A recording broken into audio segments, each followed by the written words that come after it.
பேரவைத் தலைவர் அவர்களே, நம்முடைய அமைச்சர் அவர்கள் நேற்று நடந்த தென் மாநில முதலமைச்சர்கள் மாநாட்டில் முதலமைச்சர் அவர்கள் ஆற்றிய உரை பற்றி பேசினார்கள்.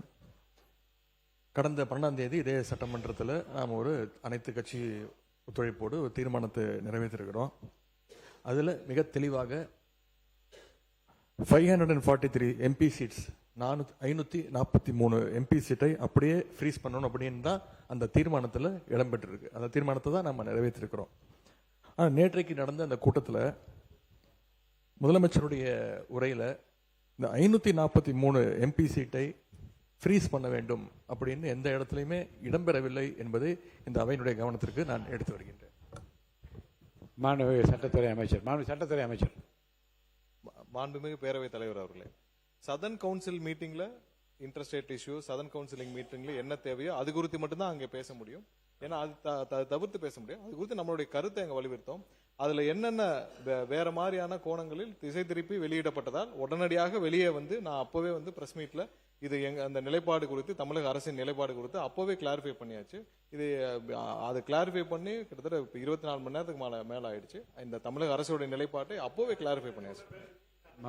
பொதுப்பணித்துறை அமைச்சர் அவர்கள் அதுக்கான டிஸ்கஷன்ஸ் இது வரல. சொன்ன மாதிரி மாண்புமிகு அமைச்சர் சொன்ன மாதிரி அதுக்கான அஜெண்டாஸ் வேற. அதுக்காக தான் கிளாரிஃபை பண்றது தான் எதிர்கட்சி தலைவருடைய என்ன உங்களுடைய நிலைப்பாடு என்னமோ பெரும்பாலான ஒரு அனைத்து கட்சிகளுக்கு பெரும்பாலான நிலைப்பாடோ என்ன நிறைவேற்றமோ அதே அனைத்து கட்சிகளுடைய முக்கிய பெரும்பாலான நிலைப்பாடு என்னமோ அதே நிலைப்பாடுல நாங்கள் உறுதியாக இருக்கோம். இந்த அரசு உறுதியாக பதிவு செய்கிறோம். முன்னாள் முதலமைச்சர் எடப்பாடி கே பழனிசாமி. மாண்புமிகு சட்டப்பேரவைத் தலைவர் அவர்களே, இந்த 25 ஆண்டுகள் வந்து டிசம்பரோட முடியுது. இந்த ஆண்டு டிசம்பரோட முடியுது. மீண்டும் மத்திய அரசு சட்டம் கொண்டாந்து எக்ஸ்டெண்ட் பண்ண தான் உண்டு. இல்லைன்னா புதிய மக்கள் தொகை கணக்கெடுப்பில் வந்தா இப்போ இருக்கிறதோட நம்ம குறைஞ்சு போயிடும். இருக்கிற நாடாளுமன்ற உறுப்பினர் 39னா இப்போ இருக்கிற மக்கள் தொகை கணக்கெடுத்தா குறைஞ்சு போயிடும். அதனால தான் மத்திய அரசாங்கம் இந்த தொகுதி மறுவரைக்கு பல கட்சியோடு பேச்சுவார்த்தை நடத்திட்டு இருக்கிறாங்க. அந்த அடிப்படையில் 1971 மக்கள் தொகை கணக்கெடுப்பில் எடுக்குவதற்கு மத்திய அரசு முயற்சி செய்து கொண்டிருக்கு. பொதுப்பணித்துறை அமைச்சர் இல்லை, அது ஒத்துக்கிறோம். டிசம்பர் முடிஞ்சிச்சுன்னா உடனடியா அதுக்கான சட்டம் இருக்குன்னு. அந்த சட்டம் இந்திரா காந்தி அம்மையார் அவர்களும் சரி, பிஜேபியோடைய பிரைம் மினிஸ்டரா இருந்த வாஜ்பாய் அவர்களுமே ஒரு சட்டத்தை கொண்டு 25 வருஷம் எக்ஸ்டென்ஷன் பண்ணாங்க. அதுதான் அனைத்து நம் தமிழ்நாடு அரசும் வலியுறுத்துங்கிறத நாங்க இங்க பதிவு பண்றோம்.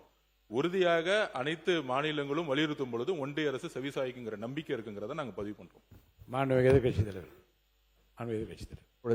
பேரவைத் தலைவர்களே, இந்த டீலிமிட்டேஷன் விஷயத்தில் நாங்கள் தொடர்ந்து எங்களுடைய ஸ்டாண்டை நாங்கள் மீண்டும் இங்கே பதிய வைக்க விரும்புகின்றேன். எங்களை பொறுத்த வரைக்கும் ஏற்கனவே இந்த அசம்பிளியில் பாஸ் பண்ண தீர்மானத்தின்படி 543 அப்படிங்கிற அந்த நம்பர் கண்டினியூ செய்யப்பட வேண்டும். அப்படி அதில் ஏதாவது மாற்றம் ஏற்பட்டால் ஏற்கனவே தமிழ்நாட்டுக்கு இருக்கக்கூடிய 7.18% ரெப்ரசன்டேஷன் அது குறையக்கூடாது. அது ஏறலாமே தவிர அது குறையக்கூடாது என்பதுதான் திராவிட முன்னேற்ற கழகத்துடைய நிலைப்பாடு. மாண்புமிகு பொதுப்பணித்துறை அமைச்சர் சொல்லுங்க, அப்புறம் சட்டத்துறை, அப்புறம் மாண்புமிகு உறுப்பினர் தரேன், வாய்ப்பு தரேன். நீங்க பதில் சொல்லு. மாண்புமிகு பேரவைத் தலைவர்களே, அதுதான் நாங்கள் ஏற்கனவே இந்த தீர்மானம் வரும்போது தெளிவாக நாங்கள் சொன்னோம். இப்பொழுது 543 நாடாளுமன்ற உறுப்பினர்கள் மொத்தமாக இருக்கிறாங்க. அதில் தமிழ்நாட்டுக்கு வீதாச்சாரப்படி 7.18 இருக்குது. அதே போல தொகுதி மறையறை வருகின்ற பொழுதும் தமிழகத்திற்கு 7.18 வீதாச்சாரப்படி இருக்க வேண்டும் என்பதுதான் அனைத்து இந்திய அண்ணா திராவிட நிலைப்பாடு. பொதுப்பணித்துறை அமைச்சர். இல்ல, இந்த பேரவைத் தலைவர்களே, இந்த டீலிமிட்டேஷனை பத்தி ஒரு 2 நிமிஷம் நான் பேசினோம். திமுகவோட நிலைப்பாடு மாறுற மாதிரி இருக்கு. 543 இல்ல, நான் பேசி முடிச்சிடுறேன். அதுக்கப்புறம் எதிர்கட்சி தலைவர் பதில் சொல்லட்டும். என்ன மாறுற மாதிரி விளக்கம் சொல்லுங்க. நான் பேசி முடிச்சிடுறேன். பேசி முடிச்சிட்டு எதிர்கட்சி தலைவர் பதில் சொல்லட்டும். மாறுற மாதிரி நீங்க சொல்லுங்க. பேசி முடிச்சிட்டு அதுக்கப்புறம் எதிர்கட்சி தலைவர் பதில் சொல்லட்டும். நம்மளுடைய குறிக்கோள் ஃபேர் இல்ல, 7.18 இருக்கணும், அப்படியே தான் இருக்கணும். ஆனால் 50% அதிகமாக கொடுக்கிறோம் அப்படிங்கிற ஒரு விஷயத்தை ஒன்றிய அரசு கொண்டு வந்தால் அதையும் நாம் எதிர்க்கிறோம் அப்படிங்கறத அன்னைக்கு அவையில பதிவு பண்ணியிருந்தோம். எப்படி பிஜேபியில பிரைம் மினிஸ்டர் வாஜ்பாய் தலைமையில் இருக்கும்போது 25 வருஷம் 7.18 அப்படியே மெயின்டைன் பண்ணி 25 வருஷம் சிறப்பு சட்டம் கொண்டு வந்தாரோ, திமுகவை பொறுத்த வரைக்கும் இந்த எலெக்ஷனுக்கு முன்னாடி டீலிமிட்டேஷன் வேணான்னு சொல்லிட்டு பேப்பரை எரிச்சிருக்காங்க. 50% கொடுத்தாலும் வேணாம்னு சொல்லலாம். ஏன்னா இங்க 50% கொடுக்கும்போது வட மாநிலங்கள் 50% இன்க்ரீஸ் ஆகும்.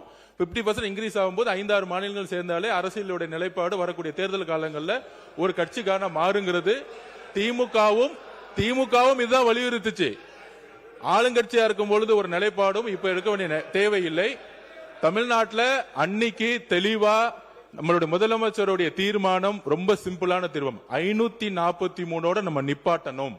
திமுகவுடைய எம்பிக்கள் திமுகவுடைய எம்பிக்களா நம்ம பார்க்க கூடாது. காங்கிரஸோட எம்பிக்கள், கம்யூனிஸ்டோட எம்பிக்கள், விசிகோட எம்பிக்கள் எல்லாமே மக்கள் தேர்ந்தெடுக்கப்பட்டது. மாநில சுயாட்சியை யாரு வலியுறுத்தினாங்க அவங்கள தான் பாராளுமன்ற உறுப்பினர் தேர்ந்தெடுத்திருக்காங்க. அப்ப தமிழ்நாட்டு மக்களுக்கு ஒரு பிரச்சனை வரும் பொழுது 50% உங்களுக்கு அதிகமான எம்பி கொடுக்கறங்கிறது இதுவரைக்கும் தமிழ்நாட்டு மக்கள்கிட்ட எந்த விதமான கோரிக்கை வந்ததே கிடையாது. திமுகவும் அந்த கோரிக்கை வச்சது கிடையாது. அதனால அப்படி ஒரு தீர்மானம் ஏதாச்சும் ஒன்றிய அரசு கொண்டு வந்தா 39 எம்பிகளும் அவையில் இருந்து, முக்கியமா நாங்கள் சொல்றது அவையில் இருந்து புறக்கணிச்சுட்டா அதுவும் ஒன்றிய அரசுக்கு ஃபேவர் ஆயிரணும். அந்த புதிய 50% இன்க்ரீஸ் பண்ணாலுமே தமிழ்நாட்டுக்கு செய்யக்கூடிய துரோகம் தான் அதுங்கிறத நாங்கள் பதிவு பண்ணிக்கிறோம்.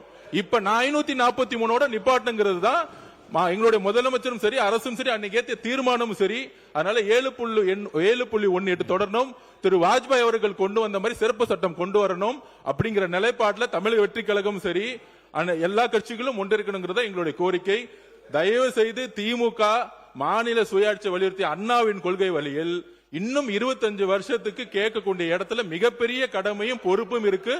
அந்த பாராளுமன்ற உறுப்பினர்களுக்கு எதிர்க்கட்சி தலைவர் அன்னைக்கு பேசும்போது இதுதான் அன்னைக்கு உறுதி கொடுத்தாரு.